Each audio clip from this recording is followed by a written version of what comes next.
Buenas tardes, alumnos. Bueno, nos volvemos a encontrar con la primera clase de problemas ambientales. Vamos a empezar a desarrollar lo que es el núcleo temático número 1. A medida que vayamos avanzando, lo voy a pasando lo que es la teoría por WhatsApp. Bueno, ahora le voy a compartir, para que vayamos a la parte teórica, le voy a compartir un PowerPoint y explicándole de punto a punto el contenido de la unidad número 1.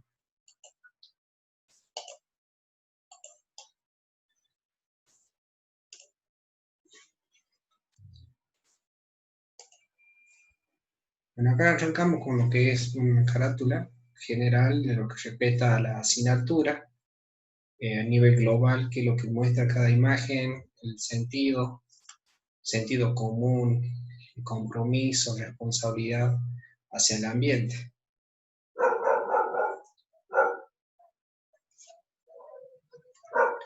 Como primer temario tenemos lo que son los recursos naturales, son todas las cosas o objetos que existían dentro del ambiente, que sean vivos o no vivos, que siempre satisfacer nuestras necesidades y los deseos materiales o tangibles, cuya la cantidad puede medirse o cuyo abastecimiento es limitado. Y los no materiales que también no sean intangibles, que son como la belleza y la seguridad, por ejemplo. Los recursos pueden ser no renovables, los perpetuos y potencialmente renovables. Los no renovables serían como los combustibles fósiles que se forman en procesos geológicos dentro de montañas, físicos, químicos, que tienen lugar a través de cientos de miles de años de existencia, y que existe una cantidad fija, que es como una reserva. Y los no renovables son los que se los extrae y se utiliza para una velocidad mayor de la escala geológica, del tiempo que se formaron. O sea, si le extraemos oro, sabemos que vamos a extraer oro hasta que se termine.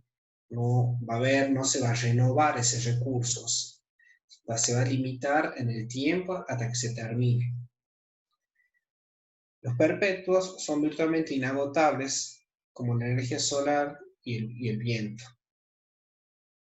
Los renovables, los recursos renovables, son los que se pueden durar en forma indefinida, sin reducir la reserva.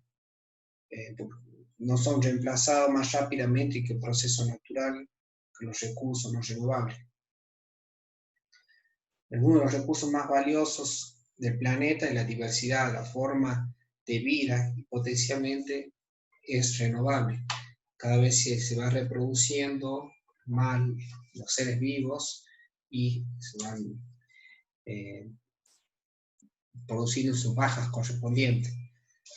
La tasa más alta de los recursos potencialmente renovables pueden ser utilizados sin reducir su reserva disponible en el mundo o en la región, que se llama el rendimiento sostenible. Los ambientes son cualquier espacio o de interacción o su consecuencia entre la sociedad y elementos de la sociedad y la naturaleza, son elementos naturales. Todo aquello que rodea al ser humano, que puede comprender entre elementos naturales, tanto físicos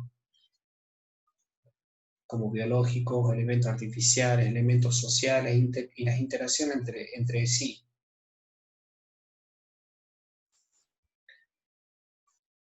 Y aquí es donde surge lo que es el desarrollo sustentable, que es el desarrollo que satisface las necesidades actuales sin comprometer a la capacidad de la futura generación.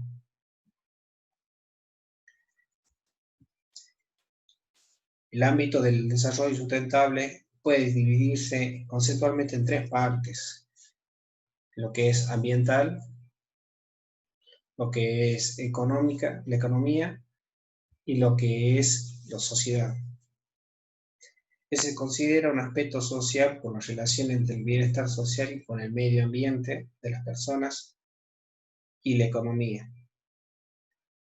Podemos ver lo que marca lo que es la ética de los negocios, los comercios justos, los derechos humanos y las minorías.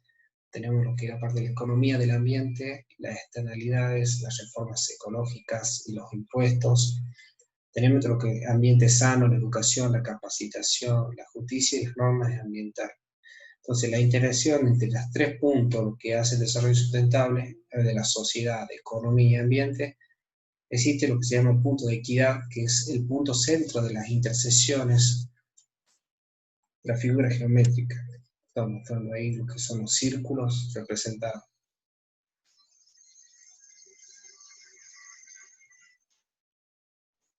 La relación del hombre con la naturaleza a lo largo de la historia de la humanidad, cómo fue evolucionando el hombre en los tiempos.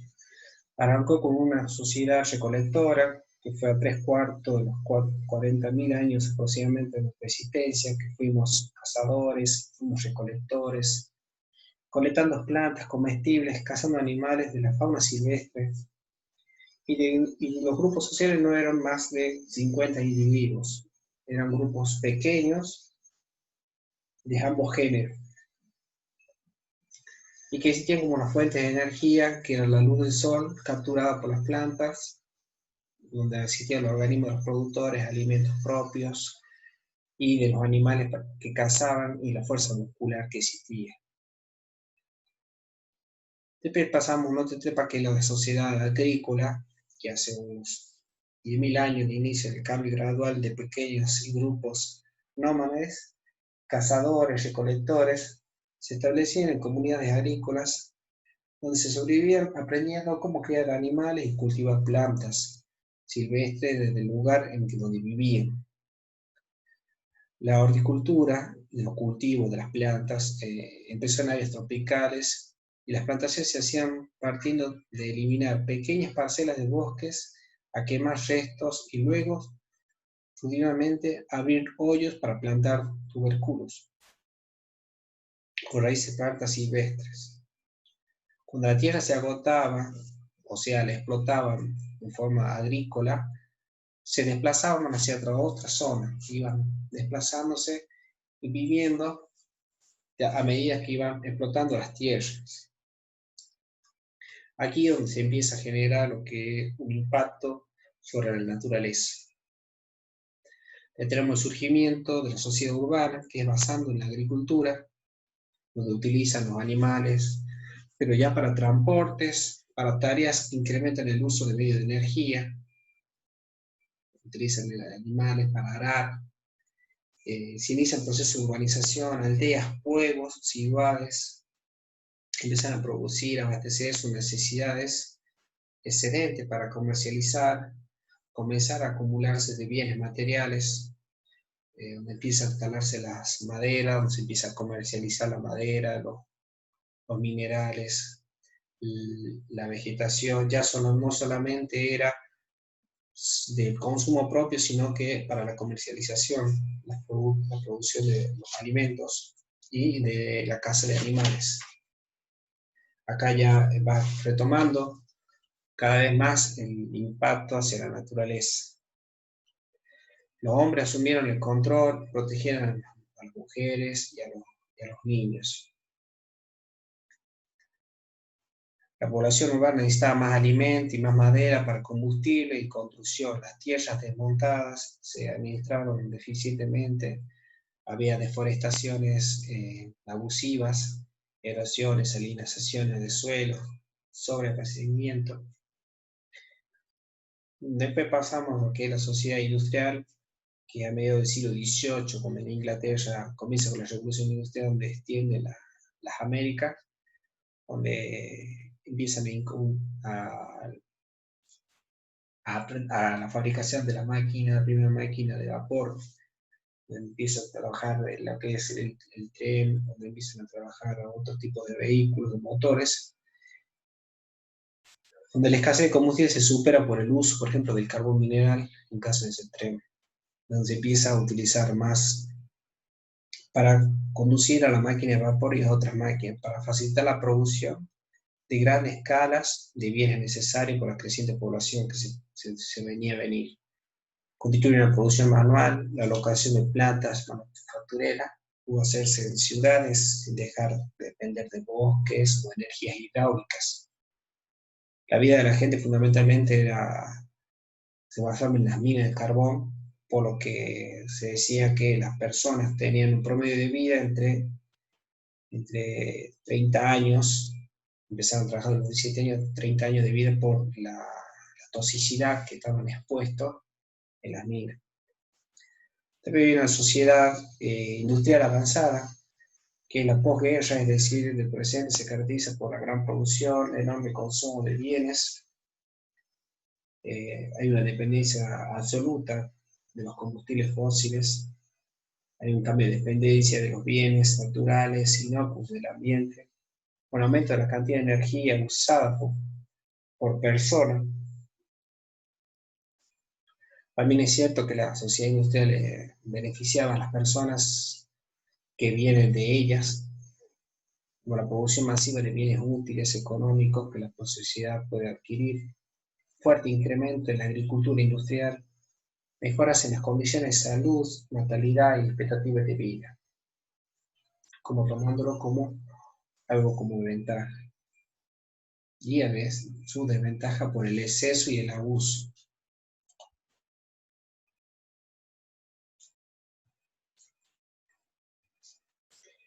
La materia,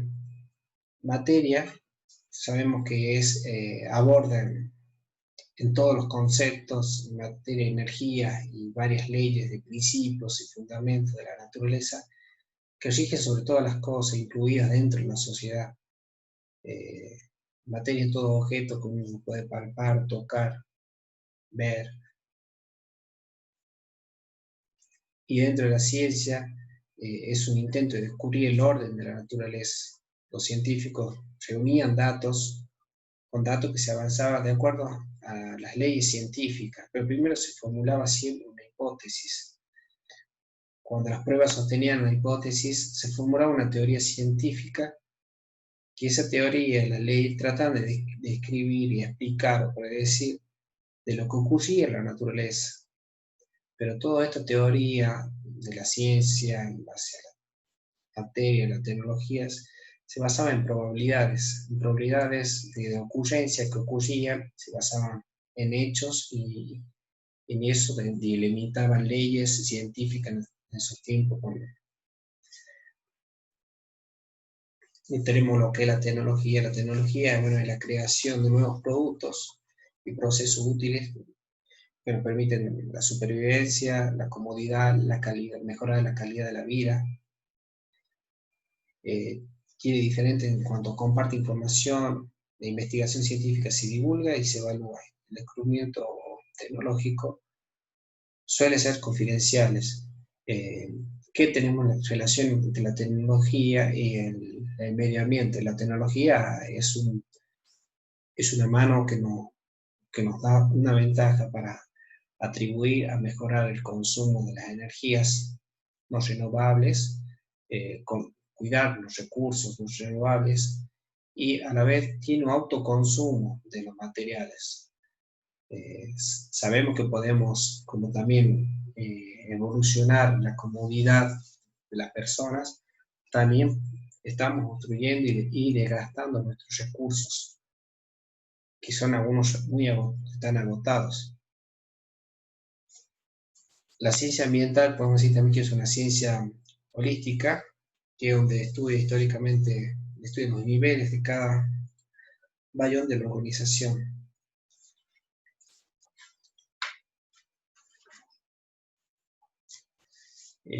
¿Por qué se dice holística? Porque se basa en tendencias, en ocurrencias, como le dije, en base a probabilidades estadísticas. La ciencia ambiental se basa en la ciencia holística. Bueno, materia, dijimos todo lo que tiene masa o cantidad de materia dentro de un objeto.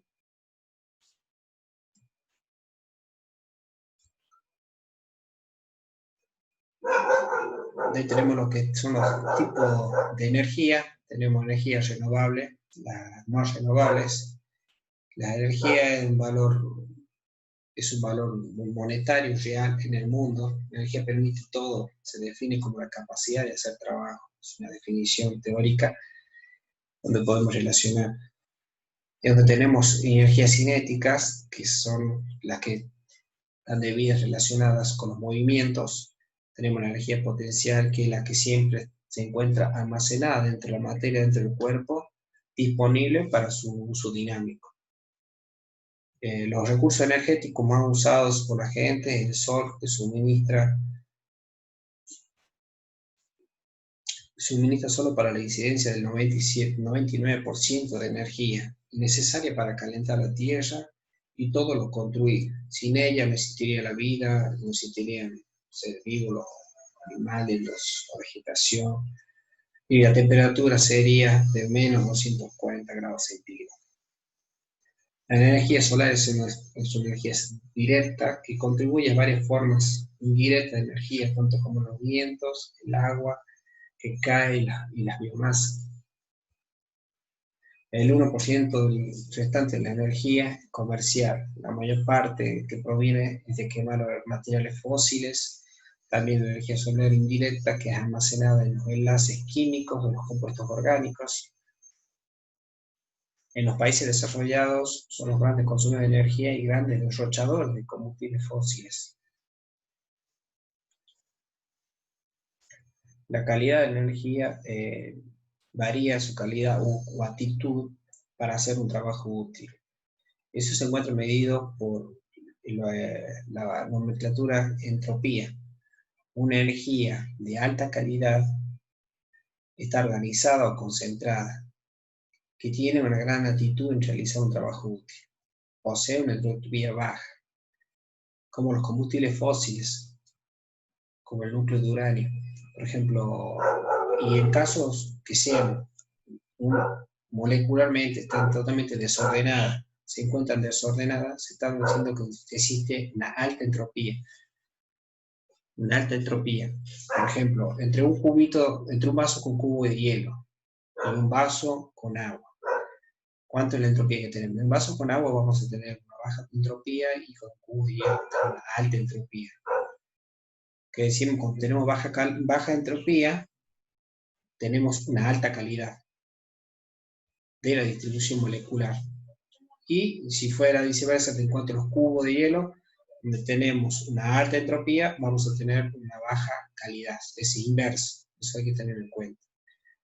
Bueno, las energías están divididas como renovables, no renovables, sabemos, lo expliqué, los renovables son recursos que se llegan a un límite, que se van a terminar. Estos son los no renovables, como los fósiles, como el petróleo. Son energías que van a llegar a un punto que no van a existir más y no vamos a tener, no se va a retroalimentar, no se va a autorreproducir. Caben los renovables, que son como el viento, el agua, el sol. Esas son energías renovables.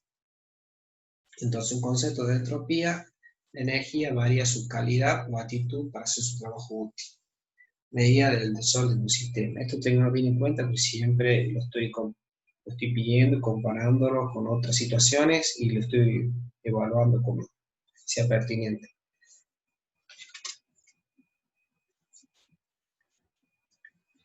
Tenemos lo que es el sistema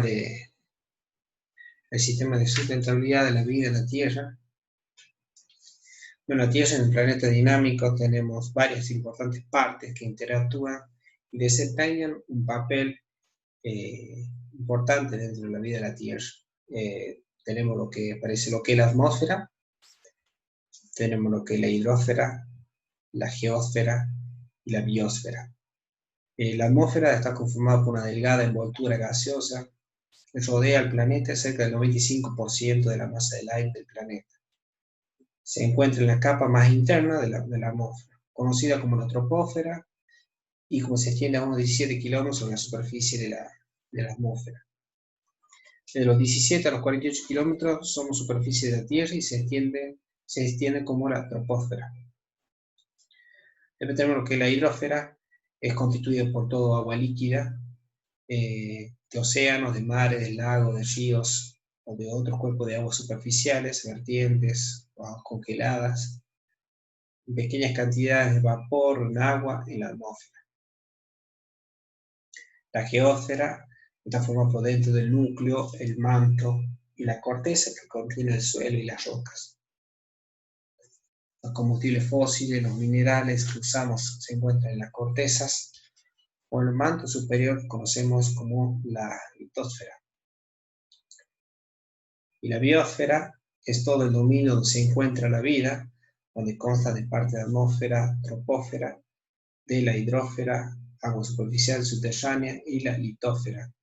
Son principales el suelo, las rocas superficiales y los sedimentos en el fondo de los mares, océanos y otras masas de agua donde se encuentra la vida.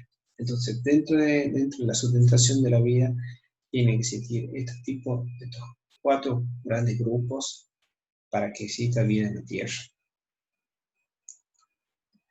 Hablamos de la Tierra como un planeta dinámico porque está dentro de unas regiones, es una esfera, principalmente el planeta experimenta cambios cortos y largos plazos en respuesta a las condiciones ambientales que son causadas por procesos naturales y por nuestras actividades del ser humano. El conjunto de los organismos vivos de la Tierra existen en la biosfera y interactúan entre sí con su ambiente, no vivo, energía y materia. En todo el mundo se llaman ecósfera. Si la Tierra fuera como una manzana, la ecósfera no sería más gruesa que su cáscara, existiendo entre el calor de la materia fundida del interior de la Tierra y el frío de la vida del espacio sideral.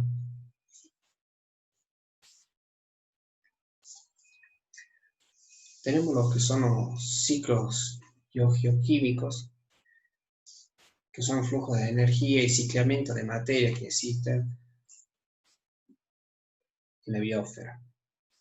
La vida en la Tierra depende de gran parte de 2 procesos fundamentales: el flujo en un sentido de energía de alta calidad utilizable, que es proveniente del Sol a través de materiales y cosas vivas, sobre o cerca de superficies de tierra. Luego en el entorno ambiental, principalmente como el calor de baja calidad disperso en el aire, moléculas de agua a baja temperatura eventualmente en el espacio como radiación infrarroja. El ciclamiento de la materia requerido por organismos vivos a través de partes de la ecósfera.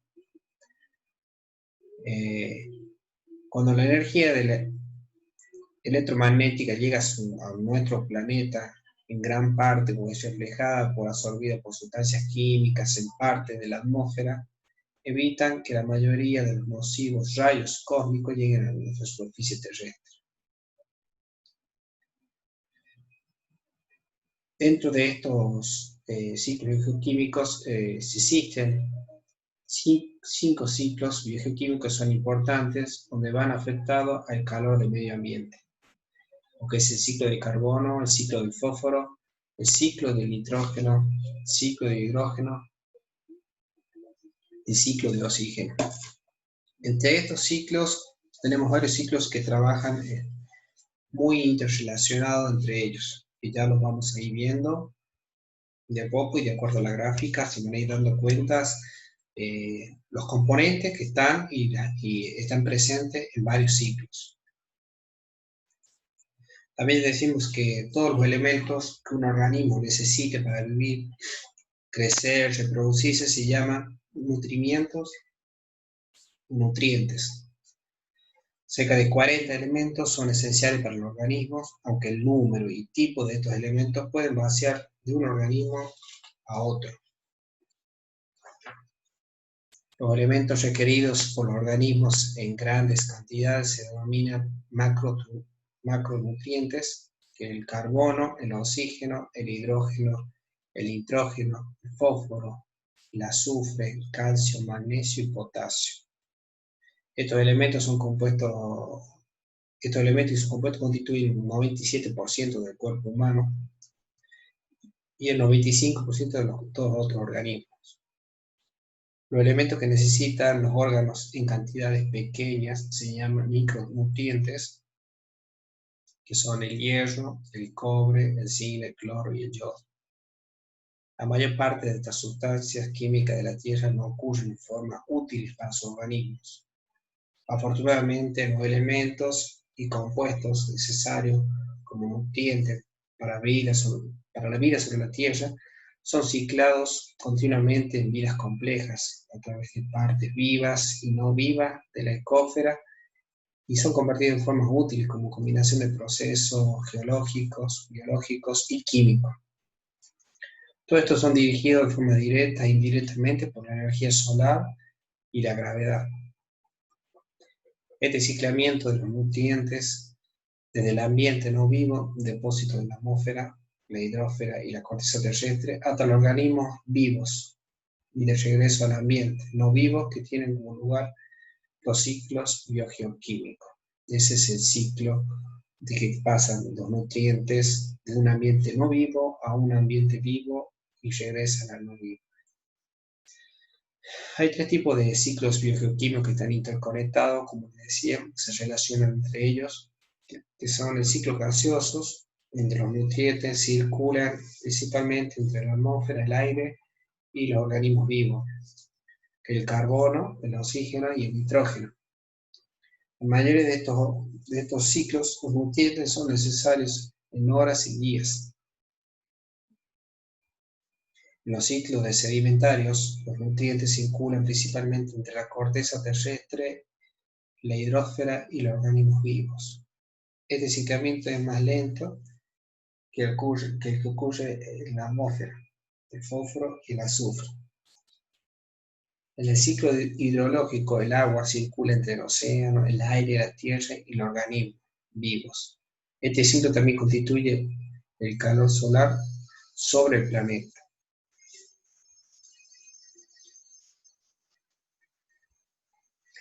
Bueno, lo que el ciclo del carbono, como demuestra cómo tiene su retribución del ciclo de carbono, pasa lo que es la fotosíntesis gracias a las tomas de los rayos ultravioletas del sol, por medio de organismos de descomposición, pasan un carbono orgánico a organismos muertos o productos de desechos que existen en la Tierra.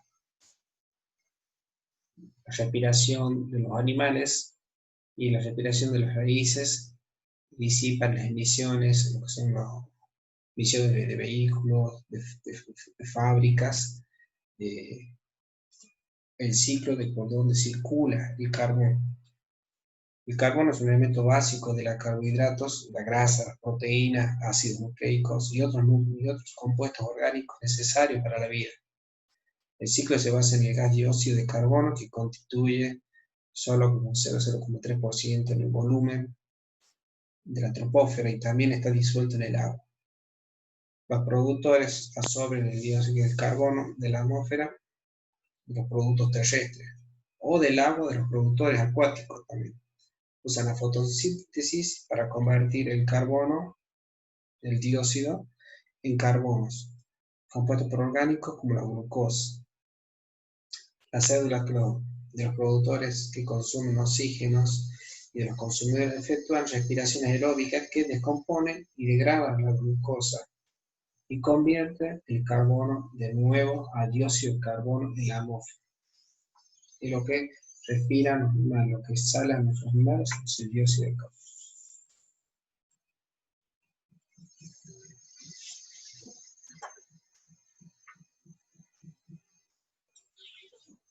Bueno, tenemos lo que es el ciclo del fósforo, donde tenemos la relación principal por ciertos tipos de iones de fosfato que tenemos, que son los nutrientes esenciales para los vegetales y los animales. Es una parte de moléculas de ADN que se llevan de información genética, moléculas de ATP, ADP, que almacenan energía química para el uso de los organismos, en respiración, en las células, en las grasas, en las membranas que envuelven las células de los animales. Este ciclo del fósforo se mueve lentamente desde los depósitos del fósforo de la Tierra, que son los sedimentos, de los mares, son menos de los organismos vivos, y luego del regreso a tierra y el océano. Las bacterias son menos importantes en el ciclo de fósforo. Los fósforos son liberados por degradación lenta de depósitos de fosfato que son disueltos por el agua.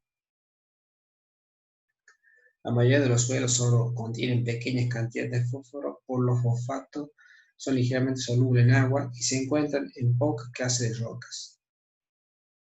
El fósforo es un factor eminente, limitante para el crecimiento de las plantas con muchos suelos y en ecosistemas acuáticos. También podemos decir que en el transcurso de millones de años, los procesos geológicos podían levantar y exponer el fondo del mar, y de esta manera, por el interferismo de liberar fósforo, los humanos intervienen en el ciclo del fósforo de dos maneras: extrayendo por minerales a grandes cantidades de rocas que contienen fosfato para producir fertilizantes inorgánicos, comerciales o compuestos de detergentes, añadiendo también excesivamente los iones de fosfatos a los ecosistemas acuáticos en el descubrimiento de desechos animales de terreno donde se alimentan el ganado, el de fertilizante de fosfato comercial y las descargas de aguas negras en exceso. Pero lo que tenemos acá, bueno, cuáles son los generamientos, los yacimientos mineros de fósforo, que son los que se extraen de la tierra por medio de la minería, después lo producen en fertilización, fertilizan lo que es la vegetación, los animales comen esa vegetación, se retribuyen con fósforo, las plantas, los cultivos, que son los que necesitan para la supervivencia. Y en lo que pasa en la parte hidrológica, lo que son los peces, plancton, o las descomposiciones de aves o de animales sueltos, se descomponen en la tierra, y eso es lo que contribuye a la generación del fósforo, y producen algunas veces erosiones subterráneas en las napas. Después lo que tenemos es el ciclo de nitrógeno. Este es el ciclo. Los organismos requieren en varias formas químicas para sintetizar las proteínas, los ácidos nucleicos, y los compuestos orgánicos contienen nitrógeno. El depósito más grande de nitrógeno es la tropósfera, que tiene un 78% de nitrógeno. Esta forma no se puede ser utilizada como nutriente para los vegetales o animales multicelulares. Sin embargo, el gas nitrógeno es convertido en compuestos iónicos solubles en agua que contienen iones de nitrato y iones de amonio. La conversión del nitrógeno atmosférico de otras formas químicas útiles para las plantas se llama fijación de nitrógeno. Es efectuada por ciertos tipos de bacterias que viven en módulos sobre raíces de la alfalfa, el trébol, el chicharrón, el frijol y otras leguminosas, luz que tienen para ver el proceso convirtiendo en los gases nitrógeno y oxígenos en óxidos nitrosos. También parte de convertir el dióxido de nitroso, estos gases se reaccionan con el vapor del agua y son convertidos en iones de nitrato y vuelven a la tierra como ácido nítrico. Disuelven en la precipitación y como partículas de sólido de nitrato. Los vegetales convierten sus iones inorgánicos nutritivos en amonio, obteniendo del agua de los suelos, junto con las proteínas. Bueno, tenemos aquí la precipitación, lo que ocurre. La lluvia, hay una pérdida gaseosa, hay una desnitrificación, la lisiviación. Lisiviaciones son lisiviados de los residuos, los materiales de descomposición. Son los residuos orgánicos, que son los desechos de los animales, el consumo de las plantas, y el amonio que se forma en cuanto a la mezcla de los minerales de las arcillas junto con el material orgánico.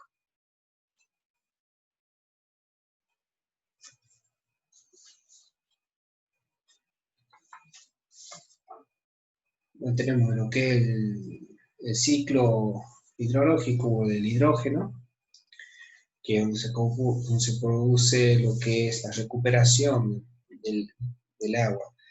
Este ciclo se colecta y se purifica distribuyendo el abasto de fijos de aguas en el planeta. Este ciclo está enlazado en los ciclos biogeoquímicos porque el agua es un medio importante para el movimiento de los nutrientes dentro y fuera del ecosistema.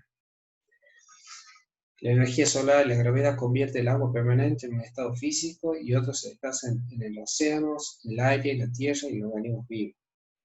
Los procesos principales en este reciclamiento, ciclo purificador de agua, son la evaporación, la condensación, la transpiración, las precipitaciones, el escurrimiento del regreso al mar para comenzar de nuevo. Entonces todo lo que caiga, ya sea por precipitación, por lluvia, o vapores que se provocan por evaporación de agua, por el calor, se transforma la precipitación y eso transporta el vapor y terminamos la precipitación por eso. Tenemos lo que es una evaporación del océano, también ocurre lo mismo, y una vez que tenemos las precipitaciones, tenemos las filtraciones que se van retroalimentando en las capas de aguas subterráneas o en los caudales del río que caen en forma de descendencia, por crecientes, por aumento de caudal en los diques, viceversa. En el ciclo del oxígeno, en este ciclo es digamos, uno más importante porque al respirar los animales y los seres humanos tomamos del aire del oxígeno que las plantas producen y luego exhalamos más carbónico.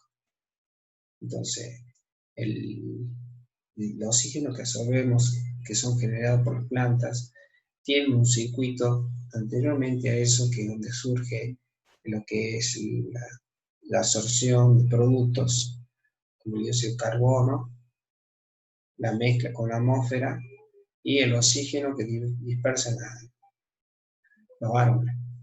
Los árboles son los que salen el oxígeno y son los que absorben el dióxido de carbono.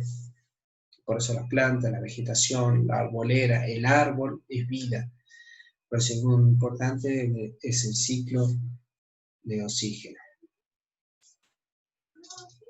Bueno, por ahora, alumnos, vamos a ver hasta acá lo que se respecta a estos ciclos. Voy a estar compartiendo más información de estos mismos temas en videos tutoriales. Los videos tutoriales son con el concepto de reforzar este conocimiento que lo estamos viendo en forma virtual. Espero que hayan comprendido. Si hay alguna duda, lo vamos avanzando, lo podemos repetir de nuevo en la clase, o con los videos tutoriales lo pueden repetir, ver las veces que ustedes dispongan. Ya se lo estaría pasando con enlace. Hasta luego, chicos.